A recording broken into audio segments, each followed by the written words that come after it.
श्रीराम.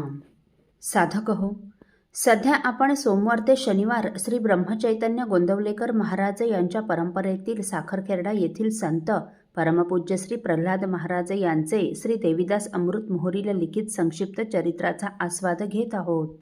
तसेच रविवारी श्री महाराजांच्या काही भक्तांचे अनुभव ऐकणार आहोत.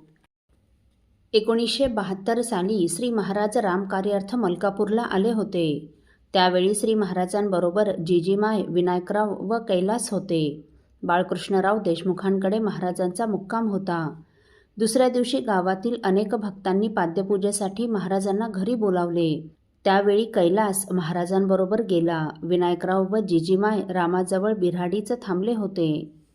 8-10 ठिकाणी महाराजांच्या पाद्यपूजा झाल्या. प्रत्येक ठिकाणी आजूबाजूच्या परिसरातील बरीच मंडळी महाराजांच्या दर्शनास येत असे. दर्शन घेऊन भक्तगण महाराजांच्या चरणावर पैसेही अर्पण करीत. त्यावेळी श्री महाराज प्रत्येकाला 4 खारका प्रसाद म्हणून देत असत. या खारकेच्या प्रसादाची पिशवी सेवेकऱ्यांजवळ असे. श्री महाराजांपुढे आलेले सर्व पैसे सेवेकरी त्या पिशवीत ठेवीत असत. या 8-10 ठिकाणी श्रीचरणी बरेच पैसे आले. पिशवीत बरेच पैसे झाल्यामुळे भक्तांना प्रसाद देण्यासाठी खारका काढताना महाराजांना त्रास होऊ नये म्हणून कैलासने त्यातील काही नोटा पिशवीतल्या पिशवीतच व्यवस्थित लावून आपल्या स्वतःच्या सदऱ्याच्या खिशात ठेवल्या.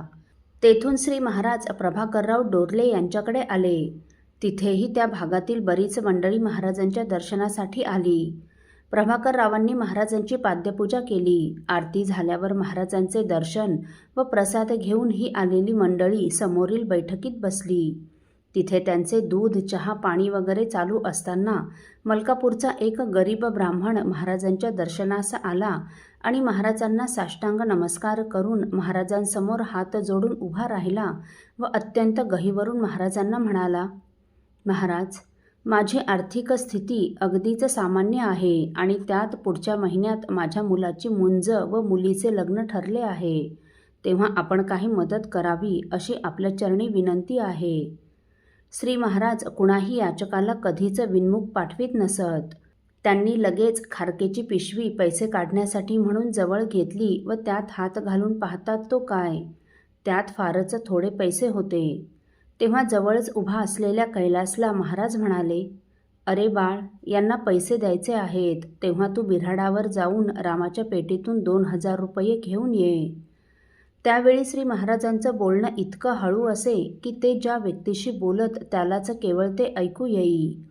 त्याच्या जवळच असलेल्या इतर माणसांना ते बिलकुल ऐकू येत नसे.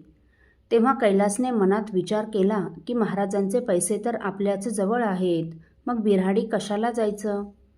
तेव्हा त्याने लगेच आपल्या सदऱ्याच्या खिशातून पैसे काढले व त्यातील 2000 रुपये मोजून महाराजांना दिले. श्री महाराजांनी खारकेचा प्रसाद व ते 2000 रुपये लगेच त्या ब्राह्मणाला दिले. त्या ब्राह्मणाचा आनंद गगनात मावेनासा झाला. त्याने श्री महाराजांना नमस्कार केला व अनेकानेक धन्यवाद देऊन तो ब्राह्मण निघून गेला. श्री महाराजांना कैलासच्या आर्थिक परिस्थितीची जाणीव होती. तेव्हा ब्राह्मण निघून गेल्यावर महाराज कैलासला म्हणाले, बाळ, एवढे पैसे तू कुठून आणले. तेव्हा कैलासने खारका, पिशवी व या खिशात ठेवलेल्या पैशाची गोष्ट महाराजांना सांगितली. पाद्यपूजेचं हे शेवटचं घर होतं. तेथून श्री महाराज सायकल रिक्षाने बाळकृष्णराव देशमुखांकडे बिऱ्हाडी जाण्यास निघाले. रिक्षेत कैलास महाराजांच्या पायाजवळ बसला तेव्हा महाराज म्हणाले, अरे बाळ, असा माझ्याजवळ वर बस. तो नाही म्हणत असतानाही महाराजांनी त्याला शेजारी बसवून घेतले व आपला डावा हात त्याच्या पाठीवर ठेवीत त्याला म्हणाले, बाळ, देवा ब्राह्मणाच्या पैशाचा थोडा जरी अपहार केला ना तरी 60,000 वर्ष नरकवास भोगावा लागतो बरं. तेव्हा तो महाराजांना म्हणाला, महाराज, मी पैसे घेतले नव्हते. केवळ तुम्हाला खारका काढायला त्रास होऊ नये, अडचण होऊ नये म्हणून माझ्या खिशात ठेवले. असं बोलत असताना त्याचा कंठ दाटून आला व डोळ्यातून अश्रुधारा वाहू लागल्या. तेव्हा श्री महाराज हलकेच त्याची पाठ थापटीत त्याला म्हणाले, बाळ, तू पैसे घेतले नव्हते व घेणारही नाहीस, परंतु हे पुढच्यासाठी आहे, लक्षात ठेव. आणि यात रडायचंही काही कारण नाही बरं. आज तो मोठा सेठ झाला आहे. घरी भरपूर संपत्ती आहे. गोपाळकृष्णाचं मोठं मंदिर आहे. आज मंदिराचे व्यवस्थापन पाहताना, आलेल्या धान्याचे गोरगरिबांना वाटप करताना, एखाद्या संस्थेचे, मंदिराचे किंवा आश्रमाचे आर्थिक व्यवहार सांभाळताना त्याला महाराजांच्या "हे पुढच्यासाठी आहे" या वाक्याची आठवण येते.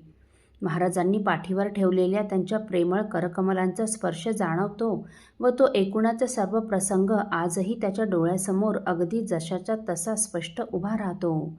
त्या आठवणीने त्याचे डोळे पाणावतात आणि श्री महाराजांची शिकवण, त्यांचा बोध, त्यांची समजावून सांगण्याची पद्धत सर्वच काळात व सर्वांसाठीच किती हितकारक आहे हे लक्षात येते. असो, साधक हो, अंध मनुष्याला श्री सद्गुरू रामरायाचे ध्यान डोळस मनुष्यापेक्षा अधिक चांगले करता येते. ते कसे शक्य होते हे आपण पुढील भागात ऐकणार आहोत. श्रीराम समर्थ.